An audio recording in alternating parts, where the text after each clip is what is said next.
Imagine a C question mark O and you filling the blanks. Hi, this is Yashika and you're listening to yet another episode of Voice of Achievers. In this episode, part of our Wonder Women series, we have the pleasure of hosting Vandana Saxena Poria OBE, an entrepreneur, intracultural specialist, trainer, author, saxophone player, and mother. Born and raised in the UK, Vandana embarked on her entrepreneurial journey in India, bringing her experiences from working with Ernst Young. Recognized as one of the top 100 UK India influencers in 2019, Vandana actively contributes to the UK India ecosystem. She's also an esteemed author and teaches unlearning at Flame University while mentoring startups. You've really got to hear Vandana discussing challenging societal stereotypes and obstacles faced by women, from bullying to racism, heightism, and ageism. Now imagine a world where history, culture, and religion are written by women. Vandana explores breaking traditional boundaries of weekdays and weekends and delves into the nuances of feminism and equityism. If you've navigated intercultural differences, been yearning for belongingness, and exploring the strengths of being a misfit, this episode, my friend, is for you. How do you absorb different cultures and foster people ecosystems instead of merely engaging in transactional networking? Dive right in for valuable insights that will empower you to approach leadership roles in unconventional and impactful ways. Wow. This is the first woman, the first ever person I'm talking to who plays the saxophone. Wow. Remember what I said? I play it really badly. And I have to be honest and say that I haven't picked it up for a long time. I think I am sad because I should have planned this and I should have had you come, get the saxophone, and we should have begun with the... No. your listeners would have turned off immediately. They would have been, Yashika, what are you doing to our eardrums? Really, what I want to know, what made you even try and attempt at playing the saxophone? That's a really good question. I was in Eastern Europe at the time, and I had a friend who owed me some money. And I said to him, I don't want you to give me the money back. I want you to buy me something. And he said, it's my friend Mike that I set up my first business with in Eastern Europe back in 97, I think it was. And he said, okay. And he played the saxophone. Oh. And he said, you know what, I'm going to get you a saxophone. And I was terrified, but I was also kind of like, actually, this is really cool. I'm an asthmatic. It'll be good for my lungs. And I kind of psyched myself up. And he gave me the saxophone. And then I started getting lessons in Budapest, which is where I was living, where I then moved to. And then I got lessons when I was in Pune in the beginning. And I'm just terrible. I'm terrible. I can't say anything else. But you still play it. And I'm like, wow. But, Vandana, you've mentioned that women have a fundamentally different way of doing business, and that needs to be heard, and that can change the way, people look at business women in India. What is that different way, and how can it help? Tell us more. So, okay, I'll have to rewind a little bit and tell you a slight story. Because I've lived across the world in different countries, I've experienced almost every kind of ism that you can think of. So obviously racism, from a kid, I was bullied, I was beaten up, been through all those experiences because I had brown skin. So racism was like, a given. One moment, Sexism, you were beaten up. Yeah, when you grow up in 1970s London, it's it was a tough time. I remember once being locked in a car, and and there were skinheads that surrounded the car, and they were shaking it, trying to break the windows, and I was 6. I mean, what do you do? So racism is something, and don't think it's gone away. My nephew 3 weeks ago in Acton in London was coming home and got jumped on by some men and beaten up, and he's now got to get his jaw kind of replaced. So racism is, and I'm going to say something very outlandish. I'm very open with my views. I've seen a lot of prejudice in India between the way we treat people, whether it's the street cleaners or the security guards. Yes, it is. So all over the world, but I experienced some really interesting isms. I experienced heightism because in Eastern Europe they're all really tall. They're all 6 foot plus, and I'm 5'1". So I was like, people were like, who's this small Indian woman who's telling us that she knows how to train our companies? So yeah, I mean, just jokes being made about my height, about my color, about my age. I had a lot of ageism because I was very young. I sold my first company when I was 28, and I was running the international division when I was 29. So there was a lot of ageism. Where's your boss? This was in the day before startups had young bosses. So I experienced all these isms. And I went through a lot of difficulties about 10 years ago. And so this is where the view comes in. I was experiencing an intense amount of, pushback from clients that had, I don't know, they were challenged by the kind of training that I wanted to offer, because it was going to push their people to a different level. I couldn't communicate my offering well enough. I think there was defensiveness on both sides. And so I used to play these scenarios in my head. And I used to think, what if? And what if morphed into, my goodness, because, I'm a very imaginative and storytelling person. What if there was another planet that ran differently? And I read about statistics about how the Indian male and female ratio is very skewed, right? To the point where we have less females being born than males. And one of the top areas in the whole of India where there is a bad female-male ratio is South Delhi, the most exclusive, affluent neighborhood, right? Yeah. And this really troubled me. And being an accountant, I started to calculate how many females had been aborted in India. And then I started thinking about how many females have been aborted in China because of the one-child policy. And then how many have been aborted in South America, in Africa, and it came into the hundreds of millions. And so I invented a planet where all the energy from these little baby souls went off to a planet and was born there. And what would that planet look like?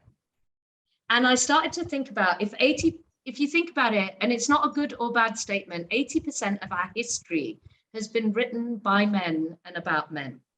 80% of religion has been written by men and about men.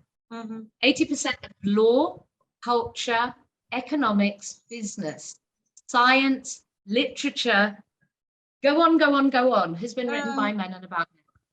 What if that ratio was completely turned on its head and it was 80% female from the beginning? From the beginning. Yeah. And that was the basis for one of my planets that I've got in a science fiction series that I'm writing.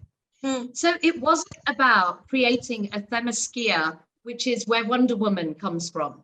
Because if you look at that world, it was very much, let's take a male world and let's reverse it, and that's the female world. Yes. This is actually starting from first principles. Would we have, Yashika, would we have Monday to Friday is working, 9 to 5 is working, Saturday, Sunday is chutti? We wouldn't. Women just wouldn't do that because our lives don't run like that. It would be probably, hey, we could work from, let's say 9 until 12, then let's have a break, and then let's work again from 7 in the evening until 9. And the rest of the day is split between work with the family and work for work. I don't know, but I Wow. started to do Interesting. focus This groups. is interesting, huh? Let's file a petition for this one.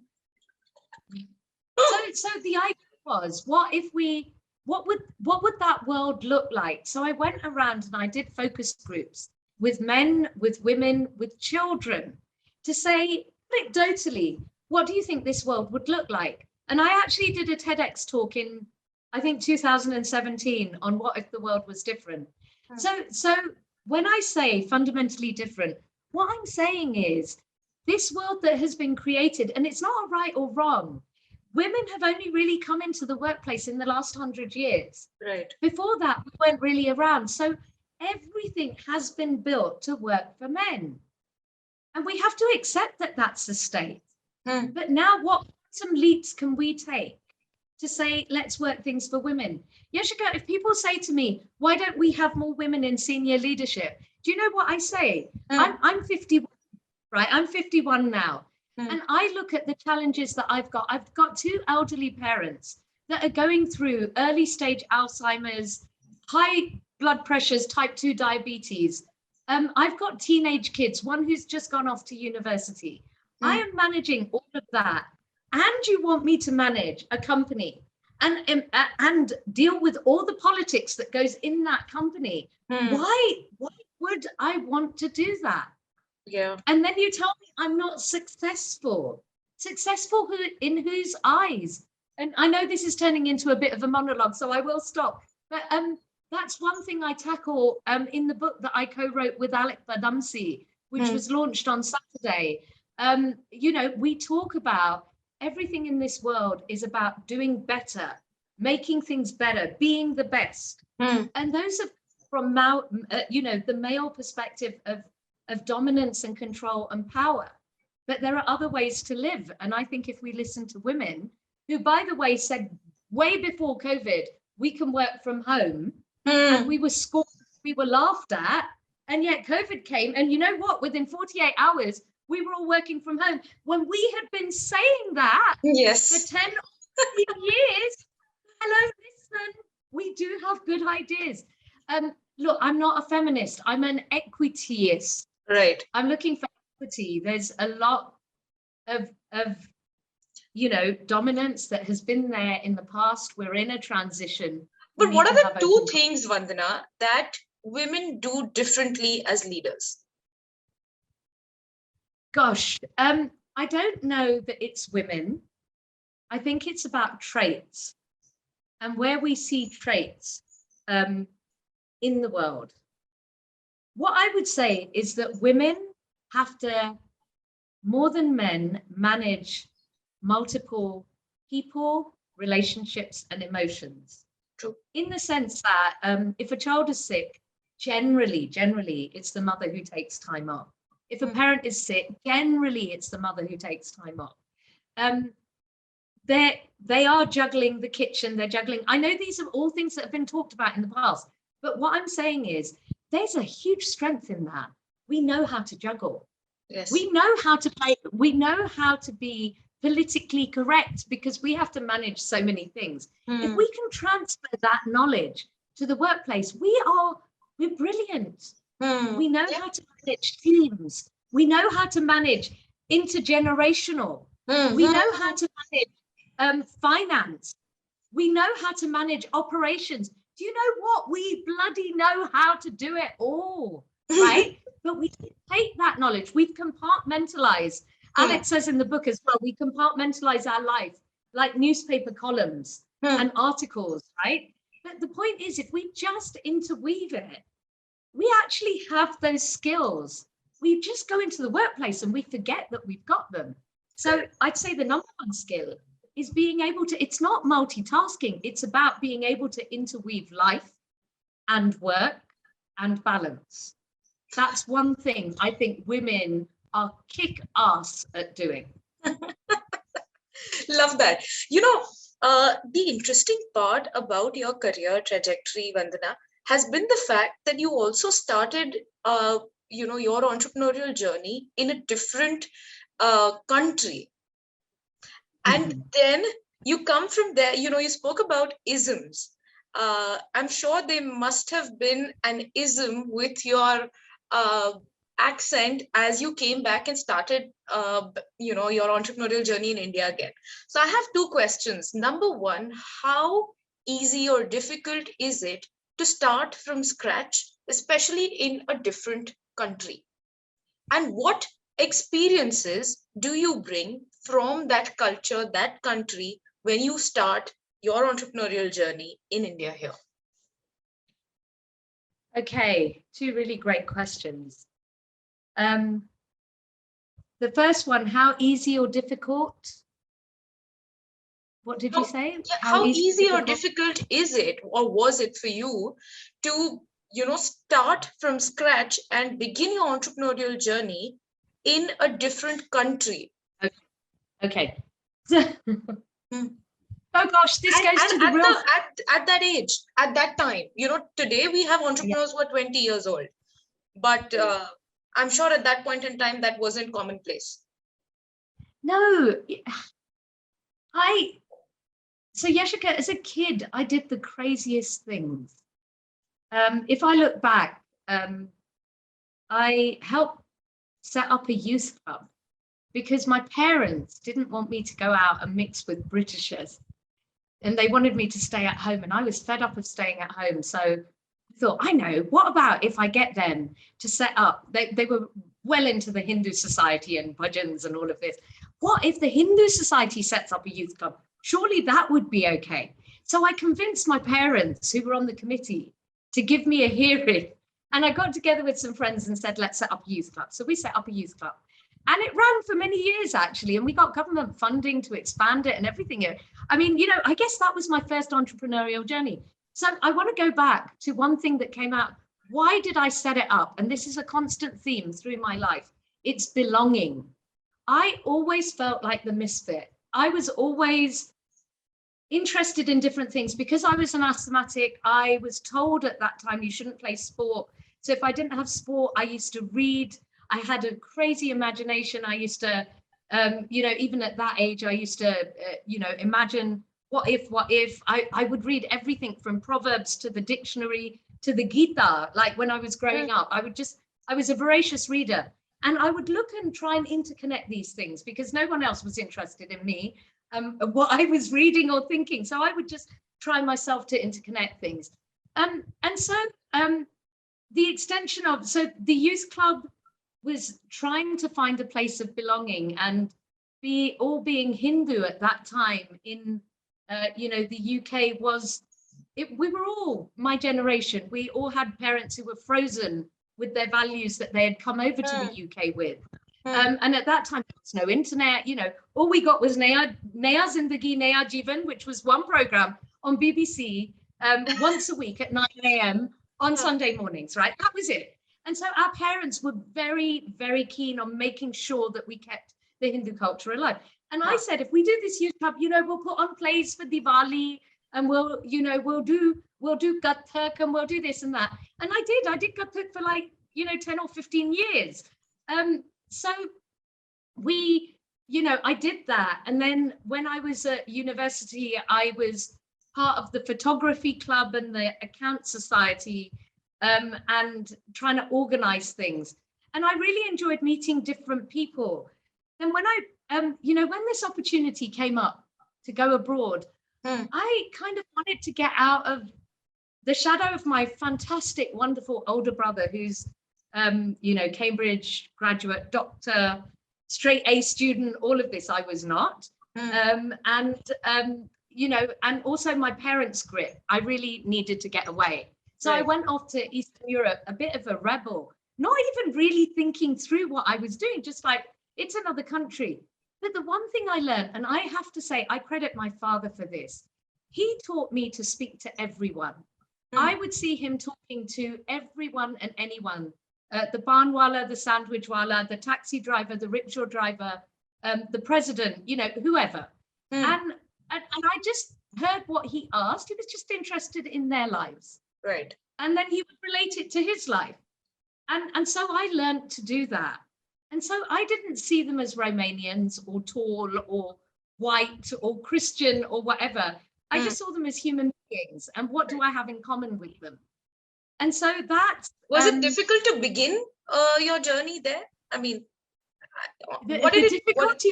Yeah. The difficulty was I didn't, when I went there, speak Romanian, and so and lots of people did speak English. But the first thing that struck me was when they realized I was Indian, they loved me. Kyunki Saas Bhi Kabhi Bahu Thi was one of the serials that they absolutely loved, right? Showed on Romanian television, right? And I don't know if that was the one that was on at that time, but there were others, and they had a love for India. So I would start learning a few words in Romanian, and I realized it was similar to French, and I spoke French pretty fluently. And so I learned Romanian really quickly. So yes, there was an initial transition, but what I learned was give up everything you've come from and just absorb yourself into that other world. Nice. And I learned to do that when I used to come to India as a child. Forget England, just be Indian. And it was just like another planet. And so I treated every place I went as another planet. And Something so for me. this is interesting because when you came back to India and started your entrepreneurial journey here in Pune, tell us how your cultural experiences from a different country helped you build here. Well, interestingly, in the beginning, they didn't, right? So the first thing is, it wasn't really back to India because I was born in England, right? So it wasn't back as such, right? But I had been coming to India since I was a kid, and I even got a scholarship from the Lord Mayor of the City of London to come and do a 4-week kind of study trip in India to study dalda factories, of all things, in Madhya Pradesh. Don't ask. So I'd been coming to India frequently, and I thought I knew India. Oh my goodness, what a mistake. I thought I knew India when I moved here. I was like, I've got this experience from Eastern Europe. I've just done a payout. I've, sold a company. I've got this. And how wrong was I? One can never know, right? Because I knew India through my relatives. I knew India as a family place. Even though I'd had a 4-week stint, studying Indian business, I didn't really know India business. Even though I'd been reading about it, I didn't know. And it was a very steep learning curve. We failed lots of times. We won lots of times. It's been a hugely exhilarating journey. When I learnt that I didn't know India, then I went into learning mode. I spent a lot of time, my big thing is networks. The one thing I would say to everyone, honestly, through your life, people talk about networking and think about transactional networking. Can I get something from this transaction? Can I make a sale? Will this person be on my next podcast? Will this person feature me on their next podcast? Right. All of that kind of stuff. But what I call building people ecosystems, right, is about, we are people. We are much closer to nature than we are to machines. And if you look at how nature runs, nature is one big ecosystem. Right. You have a seed that grows, and it has lots of things that, it needs the sun, it needs the rain, it needs food coming up. We as human beings need different things from different people. We do need rain and thunder every now and again, like my lessons of not taking things for granted in India. And we need sunlight as well. And we thrive with other people. Right. And so what I learned very early on is pay it forward. Who can you help? Who can you support? Yep. And the more you just give, somehow, somewhere you get as well. I think it's just incredible. Whether you call it karma or you call it Einstein's laws, it's all the same thing, actually. Well, you because you mentioned connections and you mentioned networking, you made an interesting comment. You spoke about quality of interaction being proportional to transformation cost. In a digital, world, Vandana, and this is we are almost at the cusp. I would say this is just the beginning. In an increasingly digital world, how do you make quality interactions possible? What is the definition of quality interactions then? Okay, great question. And it doesn't matter whether you're online or offline. The advantage of being offline is that you can feel, you can sense much more. But if you're intuitive online, you can sense just as much, I promise you. Now, I'm going to give you an example of the equation, right? So, you know, my family, either academics or accountants or doctors, and this is like a combination of all of them. So the equation is time multiplied by the quality of interaction is proportional to the transformation caused. Now, to make that very simple, remember when you were back at school, think about your favorite teacher who taught. The class went so quickly. You were engaged, you were interactive, and 1 hour disappeared. And remember a teacher that you really didn't get on with, you didn't like, and how boring it was. Yeah. Right? It's not about the time, it's about the quality of the interaction in between. Yes. So what was it that made your best teacher the best teacher? What makes this an engaging conversation? It's got to be insightful and interesting to both. Right. So what I define quality of interaction as is look at how do you resonate? How do you stay on the same wavelength? And how do you stay on the same wavelength? So, and third, your third one. And the third one is when you've found that wavelength that you're both really vibing to, how do you up the amplitude? Nice. How do you turn it up? Right? Yeah. That's me, right? That's what I look at. So if there's one thing I learned in my life, right, it is how to do that. And what I realized from a very young age is you can spend hours thinking about your differences. But if you use those same hours to think about your commonalities, so much happens, right? Lovely. So what have you got in common? So resonance is what have you got in common? Then wavelength is how do you keep that conversation going, and can you do something? Like Yashika, I'm so keen to connect with what Alec calls Youngistan. Youngistan is the under 25s. In the book, Let Me Hijack Your Mind, that's just come out, he says that we've got 1,000 old people in Parliament who are dealing with 676 million people under the age of 25, right? Or young people in India today. Those 1,000 people are representing their views. Their views are not getting heard.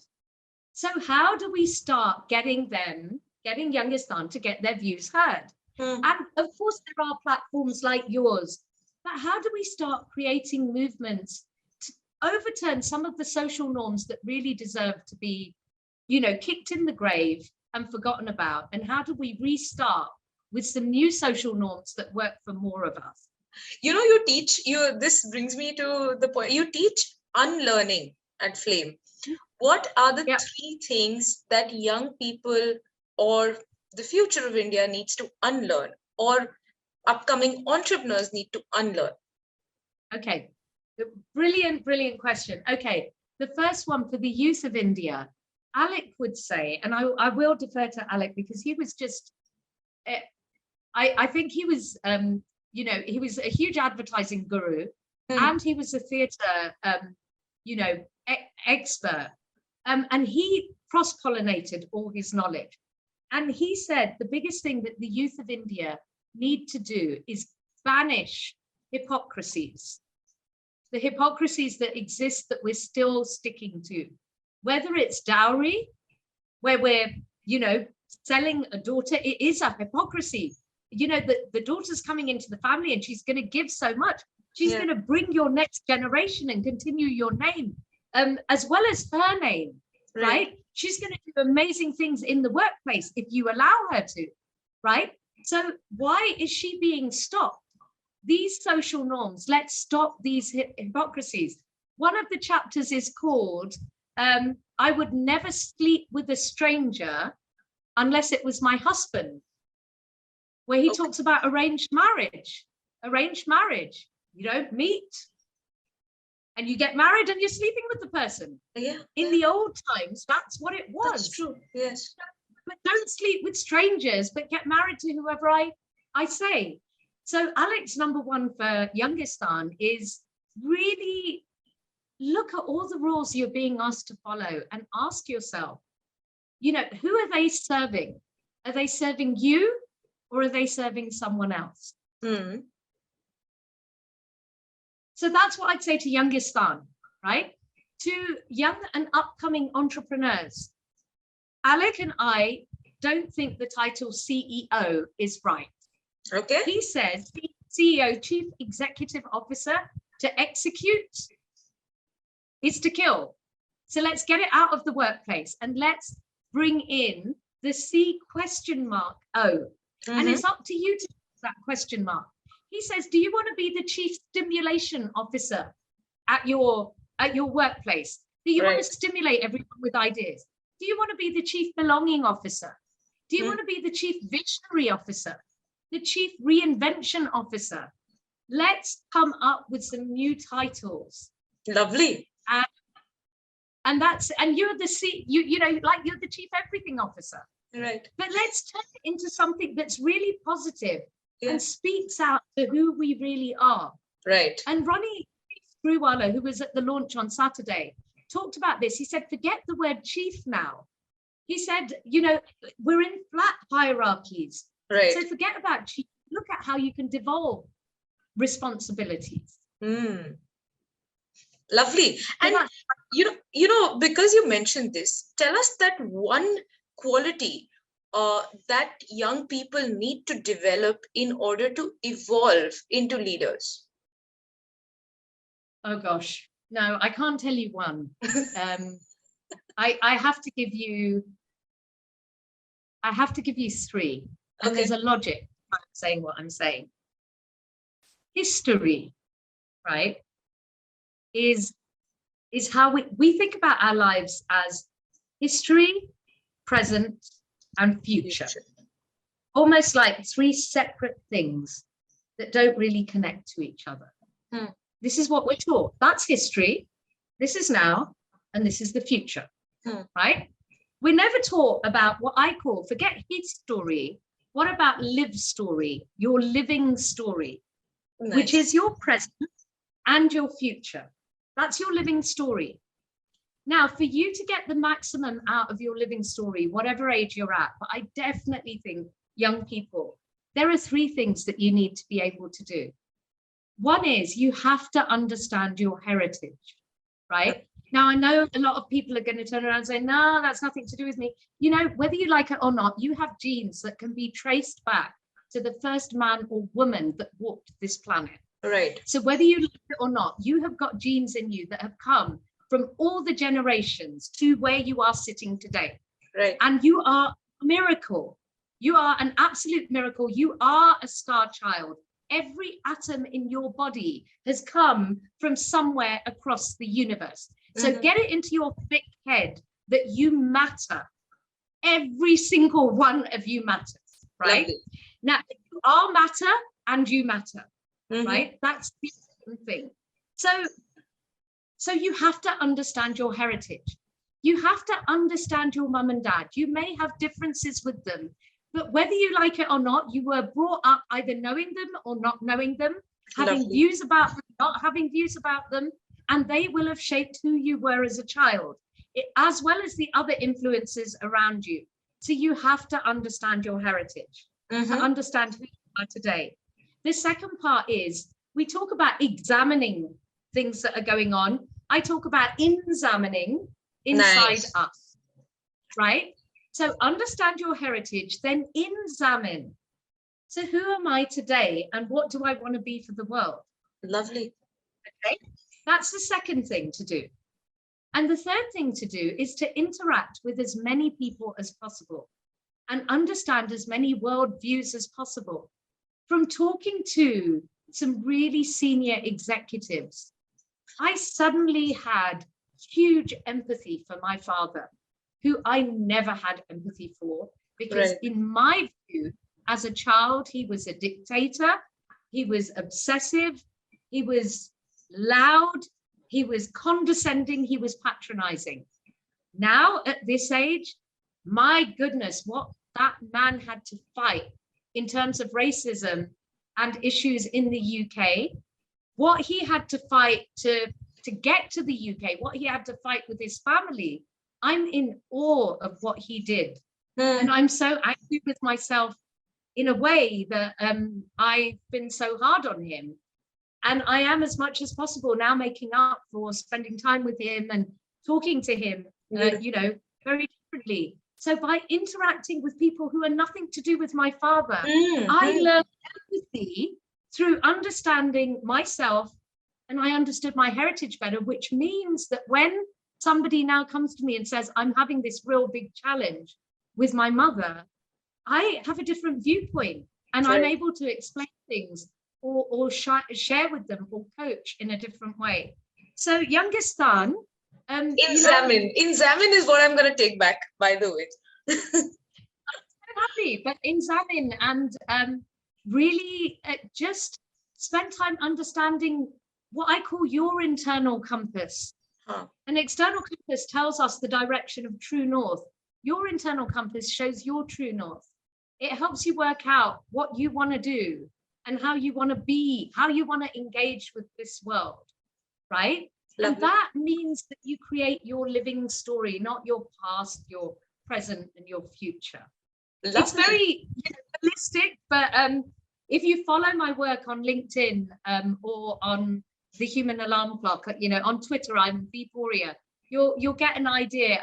I'm constantly giving people tools and tips on how to do that. And I just find people are happier.